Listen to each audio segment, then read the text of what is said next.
E tendo feito um azorrague de cordéis, lançou todos fora do templo, também os bois e ovelhas, e espalhou o dinheiro dos cambiadores e derribou as mesas.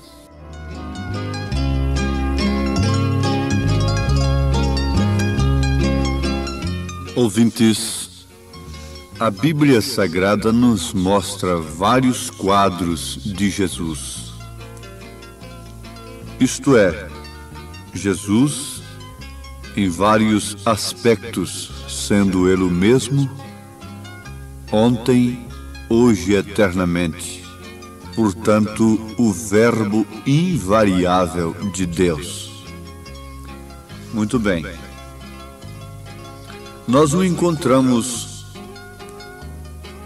num quadro assim tão manso, tão suave, dizendo: vinde a mim todos que estáis cansados e oprimidos, e eu vos aliviarei. Nós o encontramos multiplicando os pães, alimentando as multidões, e neste caso, quem não quer um Jesus deste? Queriam até fazê-lo rei. Queriam que ele fosse rei deles. Mas notem por que e em que sentido. Porque quem não gostaria de ter um rei que multiplica os pães, que se faltar chuva, ele manda chuva para a lavoura. Se precisar de sol, ele suspende a chuva e manda o sol. Se a tempestade está levantada no mar, ele manda o vento parar e o vento tem que lhe obedecer. Esse é um rei sobre reis, não é? Sobre toda a natureza. Quem não gosta de Jesus? Quem não gostaria de ter um rei desta natureza?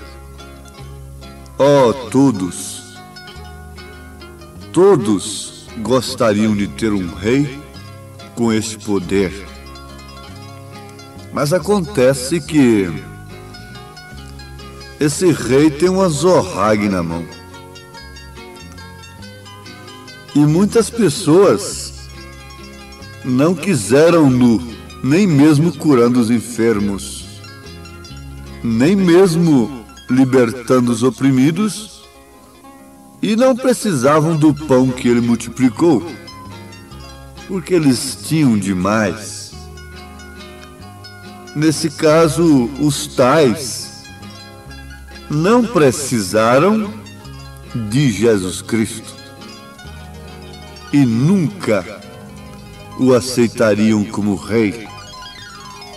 Mas foi justamente a estes que Jesus foi com o azorrague na mão.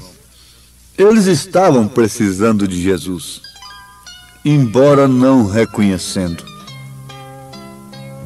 O que o mundo de hoje sofre é a mesma coisa. Jesus purifica o templo. Em São João capítulo 2, a partir do versículo 13, vocês encontram isto aí. E o que citamos especificamente diz: e tendo feito um azorrague de cordéis, lançou todos fora do templo, também os bois e ovelhas, e espalhou o dinheiro dos cambiadores e derribou as mesas. Agora vamos viajar juntos através do tempo e vamos nos colocar lá no templo, naquele instante que o Nazareno, o Cristo meigo e suave, o homem que multiplicava os pães e chorava por causa dos enfermos e tinha compaixão de ver aquele povo se arrastando atrás de si, como ovelhas que não têm pastor. Um verdadeiro pastor, um verdadeiro obreiro de Deus, nesses dias, quando vê o povo se arrastando atrás de si, deveria ter a mesma compaixão que Jesus teve pelo povo, porque isto quer dizer que eles estão como ovelhas sem pastor. Porque a ovelha que tem pastor, ela não vive, pelo menos não deve viver, se é que ela tem um verdadeiro aprisco, uma verdadeira ração, atrás de multidões, de milagreiros e assim etc, não é? Mas o resultado é que elas são ovelhas sem pastor mesmo. Mas vamos ao fato. Que tal agora você presenciando aquela cena? O Nazareno, com a zorrague na mão, jogando mesa no chão, enfiando os pés nas mesas, virando tudo aquilo, soltando os bois, as ovelhas. Ainda bem que as ovelhas foram soltas, não é? Elas são soltas. Elas são libertadas dessas gaiolas comerciais da fé. Porque Ele é o mesmo ontem, hoje, eternamente. E espalhou o dinheiro dos cambiadores e derribou as mesas. Bom, leiam São João capítulo 2, a partir do verso 13. E comece a assistir aquela cena e veja que posição, que impressão você teria daquele homem naquele instante.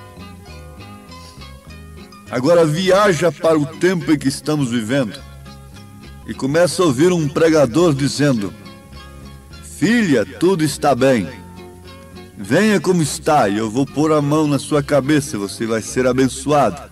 Filho, vem como está.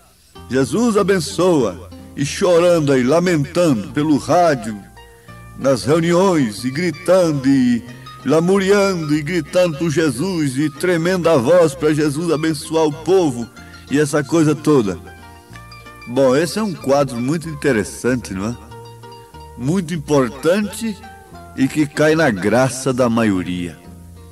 Mas vamos supor que você ouvisse um pregador, agora com a zorrague na mão, que é a sã doutrina, mandando essas mulheres se vestirem, não cortarem mais seus cabelos, porquanto a Bíblia diz que a mulher que corta o seu cabelo desonra o seu marido.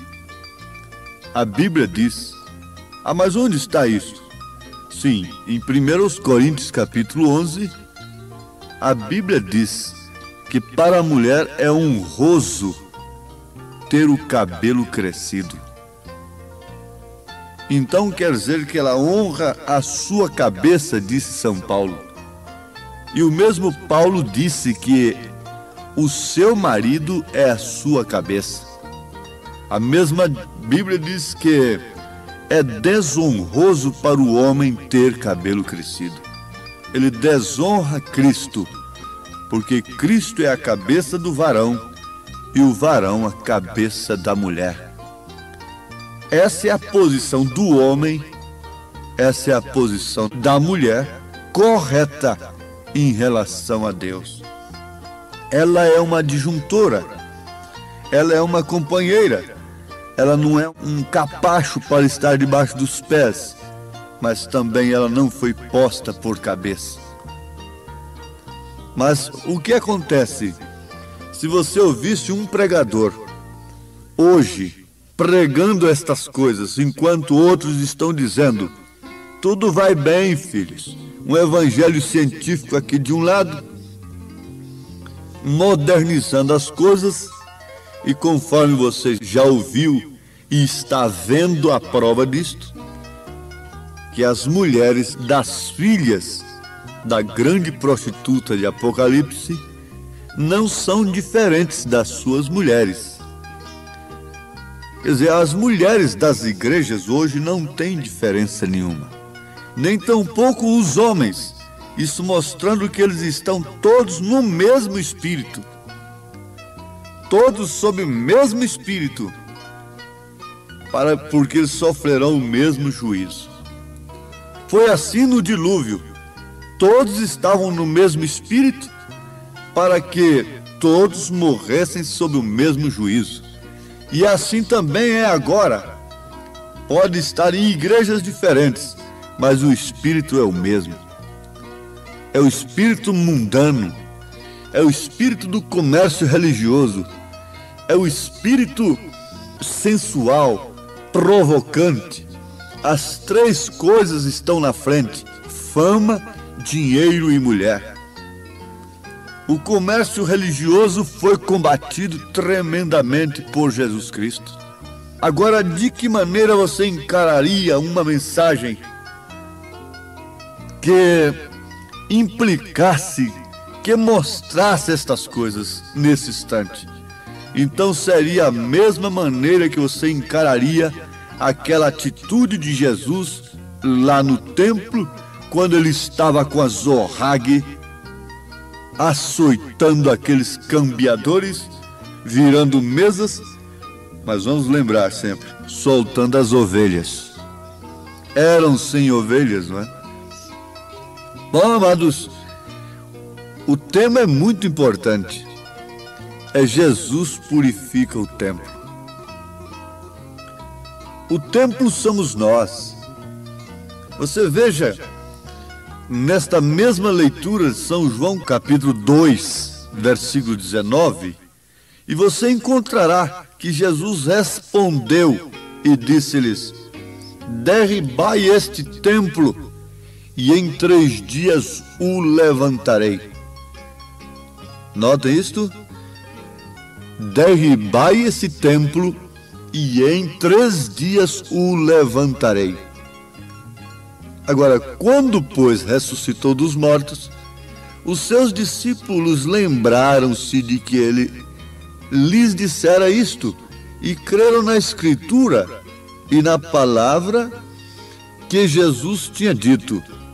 Antes, porém, no versículo 21 está escrito: mas ele falava do templo do seu corpo. Agora, em 1 Coríntios capítulo 4, versículo 14, você encontra, irmão amado, que o seu corpo é o templo. Jesus disse: derribai esse templo, e em 3 dias o levantarei. Na primeira pessoa. Então era o Pai que estava falando ali. Quando ele orava ao Pai, era o Filho. Mas quando a resposta vinha, era o Pai falando. Quando ele orou no túmulo de Lázaro, era o filho nascido de mulher orando. Mas quando a voz saiu: Lázaro, sai para fora, aquele era o Pai. Porque ele disse: eu e o Pai somos um. Mas tudo isso é a zorrague de Deus entrando no templo, no seu coração, e tirando essas doutrinas de cambiadores, tirando essas doutrinas nascidas no paganismo e que têm atravessado as eras, mas como a semente que foi sepultada na terra, brotou e veio crescendo com Lutero, Wesley, os dons espirituais, então tem chegado agora o seu grão novamente. Nós temos que voltar à fé apostólica. Nós temos que fazer as mesmas obras dos nossos pais, e por isso temos de ter a mesma fé. Os filhos daqueles que assassinaram os profetas, os filhos daqueles que perseguiram os profetas, estão fazendo a mesma coisa hoje. Jesus disse isso no seu tempo, e isso acontece até hoje. Isto quer dizer, eles estão fazendo as obras do pai deles, que foi matar, que foi perseguir, que foi se mundanizar, foi se misturar com o mundo, as coisas de Deus com as coisas do mundo. Muito bem, mas como os filhos daquele pai assassino que é homicida desde o princípio e que sempre persegue a revelação de Deus, estão fazendo as mesmas obras do seu pai, também os filhos da fé, os filhos de Deus estão fazendo e farão as mesmas obras de seus pais, que são os apóstolos na fé. Pais da fé. Por quê? É a mesma fé. Se é a mesma fé, então tem que haver as mesmas obras. Muito bem. Então vamos agora pintar os dois quadros. Jesus está ali manso e suave e você está acompanhando. Bom Jesus, me cura. Jesus me dá bênção material. Jesus me ajuda a vender a fazenda, comprar a fazenda, vender a casa, comprar a casa. Jesus manda meu marido de volta. E Jesus me dá saúde e responde a oração por meu filho. Que Jesus bom. Mas lá na frente Jesus disse: aquele que não comer da minha carne e não beber do meu sangue, não tem parte comigo. Então você diz: descambou-se. Agora não serve mais. Oh, esta mensagem estava tão boa, mas quando mexe nisto aí, em 3 pessoas e coisa e tal, e mostra na Bíblia que Jesus está dizendo: derribai este templo e em 3 dias o levantarei. Então era o Pai que estava nele. Ele disse: eu e o Pai somos um. Quando mostra isso, não, então não serve. Até aqui veio muito bem. E assim andaram com Jesus. Mas sempre você tem que se lembrar, 3 classes de crentes sempre houve em cada grupo que sustenta a fé cristã: manufaturados, incrédulos e verdadeiros. Lembre-se que ficou apenas uma classe, e assim mesmo Jesus disse para aquela classe: vocês também não querem ir? Pedro, tomando a palavra na frente, replicou-lhe: para onde iremos nós, Senhor? Só de ti procede palavra de vida eterna. Se coloque agora num quadro diante de Elias. Quando ele enviou aquela seca, quando ele estava contra tudo e contra todos que estavam fora da palavra, veja com quem você estaria. Você estaria com um louco Noé? Você estaria com aquele Elias? Você estaria com Jesus lá no templo, concordando com ele que aquilo deveria ser derribado? Que aquele comércio deveria sair de dentro do templo? Se você concorda com a mensagem que é a Zohag de Deus, que é a chamada de Deus para cortar as pedras, para aparelhar as pedras do seu edifício, hoje, então naquele dia você sabe perfeitamente de que lado você estaria. Escolhendo um Barabás homicida, escolhendo um evangelho homicida, um evangelho que mata. Eu vi uma reportagem sobre remédios proibidos que matam. No entanto, são remédios, evangelhos que matam, que destrói, porque é um anátema. E o povo tem mais facilidade, o povo prefere mais certos evangelhos. Por quê?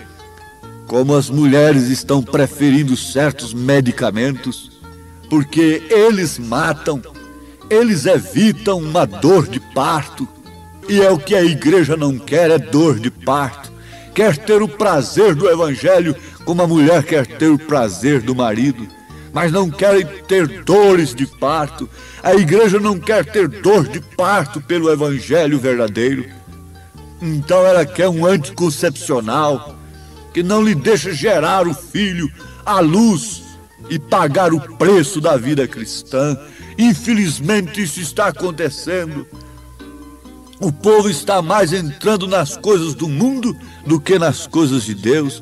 Estão mais preocupados com o que perece do que com o que permanece. Mas os eleitos de Deus têm tomado estas coisas em seus corações. E esta mensagem vem justamente como resposta. Cristo é a resposta. O que quer dizer? Isso é uma profecia. A palavra é a resposta, a mensagem é a resposta do seu coração, da sua necessidade, embora ela te fira, embora ela te faça chorar magoado, magoada, de dores de parto, mas ela é que dá à luz o Filho de Deus. Deus os abençoe, ouvintes, em nome de Jesus Cristo. Amém.